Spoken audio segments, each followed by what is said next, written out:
আশা হতটত হই না, আমরা লড়াই করে ছিনিয়ে নিতে জানি। আমরা জানতাম ডিএর ব্যাপারে বলবে, আমাদের এইটুকুই চাহিদা ছিল যে লিগাল এনফোর্সেবল রাইট যেটা বলা হয়েছে সুপ্রিম কোর্ট থেকে, সেই অনুপাতে আমাদের পাওয়া।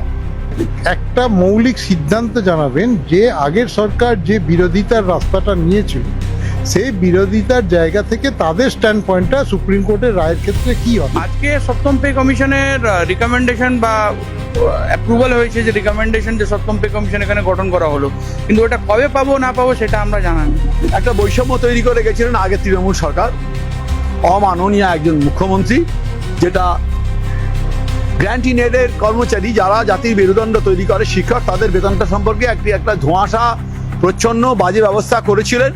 কাজে সেই দৃষ্টিকোণ থেকে আমরা ৪৫ দিন যিনি সময় দিয়েছেন সেই ৪৫ দিন সময় পর্যন্ত আমরা অপেক্ষা করব। তারপরে যেরকমভাবে আমরা যে চেতনাতে উদ্বুদ্ধ যে সরকার যদি আমাদের দাবি দেওয়া ন্যায্য দাবিগুলো না মানে, আমরা আন্দোলনের রাস্তায় রয়েছি, আন্দোলনের রাস্তাতেই থাকবে। এইটা এর আগে যে সরকার ছিল পশ্চিমবাংলাতে, ওনারা আমাদেরকে ঘেউ ঘেউ মিও মিও অনেক কিছু বলেছিলেন।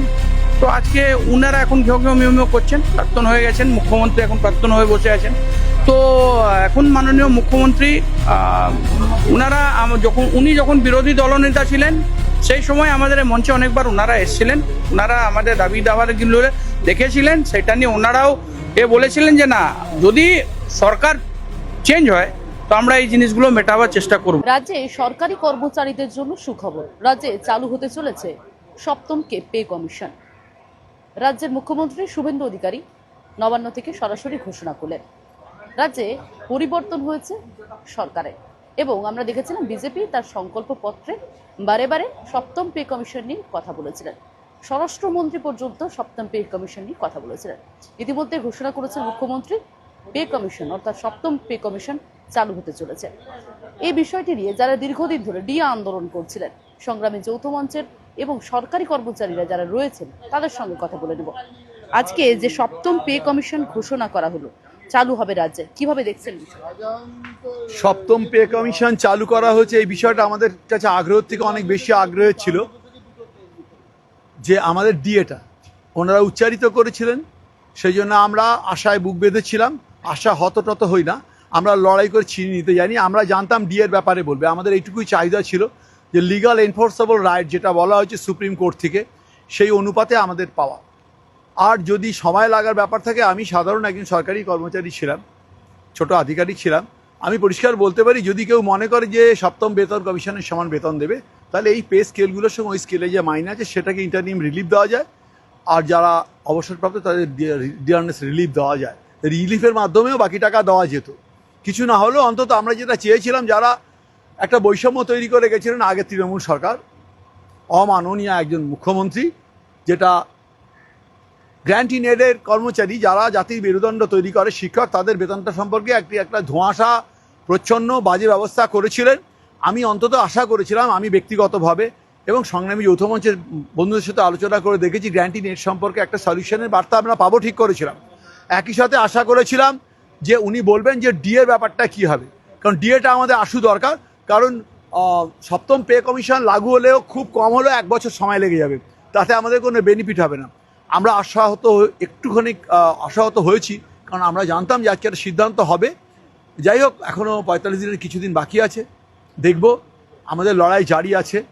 যেমন দেখব, আমরা জানি অধিকার ছিনিয়ে নিতে হয়, আর দাবি যদি ন্যায্য হয় তাহলে যুদ্ধ শেষে আসবে যায়, এটাই বললাম। একেবারে আমি আরো কথা বলার চেষ্টা করব যারা দীর্ঘদিন ধরে ডিএ আন্দোলন করছেন, এবং এই যে সপ্তম পে কমিশন ঘোষণা করা হলো, এই বিষয়টা কি? সপ্তম পে কমিশন কোনো সময় আমাদের দাবির মধ্যে ছিল না। আমাদের দাবির মধ্যে ছিল, প্রথম হচ্ছে এআইসিপিআই অনুযায়ী ডিএ দিতে হবে, ডিএর জন্য একটা পার্মানেন্ট অর্ডার করতে হবে, সেই অর্ডারটা হবে এআইসিপিআই অনুযায়ী। আর সুপ্রিম কোর্টের যে রায়টা ছিল, সেই রায়টাতে রায় বেরিয়ে যাওয়ার পরও সরকার একটা রিভিউ পিটিশন করেছিল, এবং সেখানেও একটা বৈষম্য করেছিল যে সরাসরি টিচারদের গ্র্যান্টি নেটেদের দেওয়া হবে না, এবং সরকারি কর্মচারী তাদেরটা দেওয়া হবে।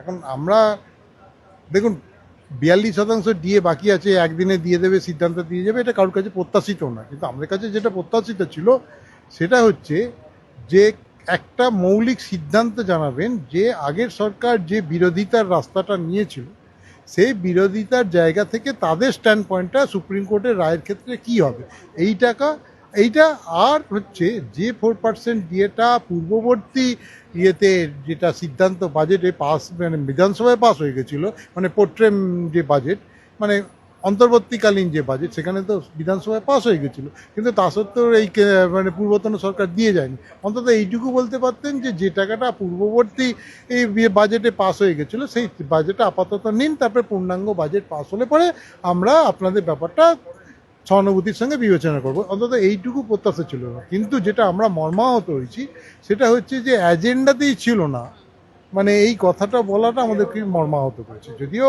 আমরা সংগ্রামী বৌদ্ধ মঞ্চ কিন্তু কারুর প্রত্যাশাতে বসে থাকি না, আমরা জানি যে আমাদের লড়াই করেই আমাদের দাবিগুলো আদায় করতে হবে।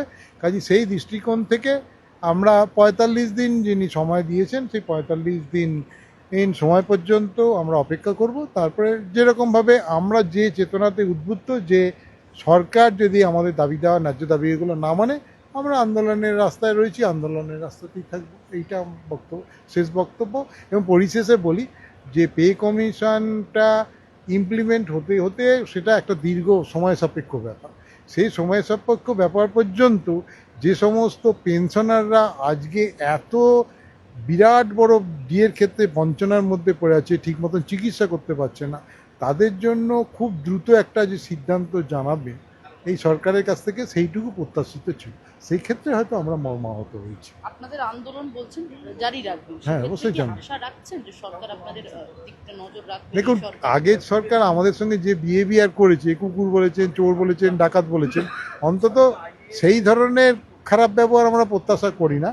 এবং আমাদের মঞ্চেতেও বহুবার এসেছেন, এখানে মঞ্চে এসে মানে প্রতিশ্রুতি দিয়েছেন যে আমি মুখ্যমন্ত্রী হলে পরে আপনাদের সমস্ত দাবি দাওয়াগুলো মেটাবো। তা আমরা তো তার প্রতিশ্রুতি, সরকারের সঙ্গে তো কারুর বৈরিতার সম্পর্ক নয়, সরকার তার কর্মচারীদের যদি ন্যায্য পাওনাগুলোকে মিটিয়ে দেন, এখানে আমাদের দায়িত্ব হচ্ছে সরকারের সঙ্গে সহযোগিতা করে চলে। সরকার যদি ন্যায্য পাওনা না মানে তাহলে আমাদের আন্দোলনের রাস্তায় যেতে হবে। এবার ততদিন পর্যন্ত আমরা অপেক্ষা করব যতদিন পর্যন্ত তার দেওয়া প্রতিশ্রুতি 45 দিন অতিক্রান্ত না হচ্ছে। আমি আরো কথা বলার চেষ্টা করব যে এই মুহূর্তে কি বলছেন, কিভাবে দেখছেন যে এই সপ্তম পে কমিশন চালু হলো, কিভাবে দেখছেন সপ্তম পে কমিশন চালু হলো কিন্তু আপনাদের ডিএ বিষয়ে কোনো কথা?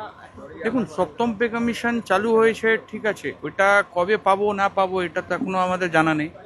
কিন্তু বিষয়টা হচ্ছে আমাদের আন্দোলন যখন এখানে 3 বছর আগে শুরু হয় সেখানে কিন্তু আরও অনেকগুলো দাবি ছিল। এক ছিল আমাদের এআইসিপি অনুযায়ী মহার্ঘ ভাতা মিটিয়ে দিতে হবে, তার সাথে সাথে স্বচ্ছভাবে যতগুলো শূন্যপদ আছে সেগুলো তো নিয়োগ করতে হবে, তার অস্থায়ী কর্মচারীরা যারা রয়েছেন তাদের স্থায়ীকরণের বিষয় আছে, তার সাথে সাথে ডিটেলমেন্ট বা প্রতিহিংসামূলকভাবে যে বদলিগুলো করা হয়েছিল সেইগুলোকে প্রত্যাহার করতে হবে। মানে এই বিভিন্ন দাবি নিয়ে আমাদের পথ চলা শুরু হয়েছিল আজ থেকে 3 বছর আগে। আজকে সপ্তম পে কমিশনের রিকমেন্ডেশন বা অ্যাপ্রুভাল হয়েছে, যে রিকমেন্ডেশন যে সপ্তম পে কমিশন এখানে গঠন করা হলো, কিন্তু ওটা কবে পাবো না পাবো সেটা আমরা জানা নেই। বিষয়টা হচ্ছে কেন্দ্র এআইসিপি অনুযায়ী যে মহার্ঘ ভাতার যে পার্থক্যটা আমাদের রয়েছে 42% পার্থক্য রয়েছে। তার মানে ডিএ এই যে 42% যে পার্থক্যটা, এটা কতদিনে মিটবে আমরা ভাবছিলাম যে আজকে হয়তো ঘোষণা হবে, কিন্তু ঘোষণা হয়নি। হ্যাঁ, একটা স্টেপ ওনারা এগিয়েছেন যে সপ্তম পে কমিশনের সুপারিশটা ওনারা করেছেন, কিন্তু এটা কবে হবে না হবে সেটা জানা নেই। কিন্তু আমরা একটা জিনিস বলতে চাই, অপেক্ষা করছি, নতুন সরকার হয়েছে, আমরা অপেক্ষা করছি, কিন্তু অপেক্ষাটা যেন বেশি না হয়ে যায়। এর আগে যে সরকার ছিল পশ্চিমবাংলাতে, ওনারা আমাদেরকে ঘেউ ঘেউ মিও মিও অনেক কিছু বলেছিলেন, তো আজকে ওনারা এখন ঘেউ ঘেউ মিও মিও করছেন, প্রাক্তন হয়ে গেছেন, মুখ্যমন্ত্রী এখন প্রাক্তন হয়ে বসে আছেন। তো এখন মাননীয় মুখ্যমন্ত্রী ওনারা যখন বিরোধী দলনেতা ছিলেন সেই সময় আমাদের মঞ্চে অনেকবার ওনারা এসেছিলেন, ওনারা আমাদের দাবি দাওয়াগুলো দেখেছিলেন, সেটা নিয়ে ওনারাও বলেছিলেন যে না, যদি সরকার চেঞ্জ হয় তো আমরা এই জিনিসগুলো মেটাবার চেষ্টা করব বা মেটাবো আর কি। এখন ওনাদের পালা, ওনারা কতদিনের মধ্যে এই কাজগুলো করবেন। তাহলে সংগ্রামী যৌথ মঞ্চ আছে, পথে লড়াই করছে, আর লড়াই কিভাবে করতে হয় সেটা ওনারাও দেখেছেন। দরকার হলে লড়াই আবার হবে, আর জোরদার হবে, চোখে চোখ রেখে। একেবারে আমরা শুনলাম সরকারি কর্মচারীরা যারা রয়েছেন, যারা দীর্ঘদিন ধরে ডিএ আন্দোলন করেছেন, তারা ইতিমধ্যে যে বিষয়টা বললেন যে ডিএ নিয়ে কোনো রকম কোনো ঘোষণা করা হলো না, যে আন্দোলন তাদের প্রাক্তন মুখ্যমন্ত্রী থেকে শুরু করে রাজ্য আগের যে সরকার ছিল সেই তৎকালীন সরকারের বিরুদ্ধে ছিল, এবং ডিএ নিয়ে তারা বারে বারে সোচ্চার হয়েছিল। সেক্ষেত্রে সপ্তম পে কমিশন নিয়ে ঘোষণা করলেও ডিএ নিয়ে কোনো কথাও কিন্তু বলা হলো না। তার জন্য কিছুটা হলেও আশাহত হয়েছেন, তবে সরকারের ওপর, নতুন সরকারের ওপর ভরসা রাখছেন আন্দোলনকারীরা। ক্যামেরায় তানচিকের সঙ্গে শোভনা রিপোর্ট, বাংলা হান্ট, কলকাতা।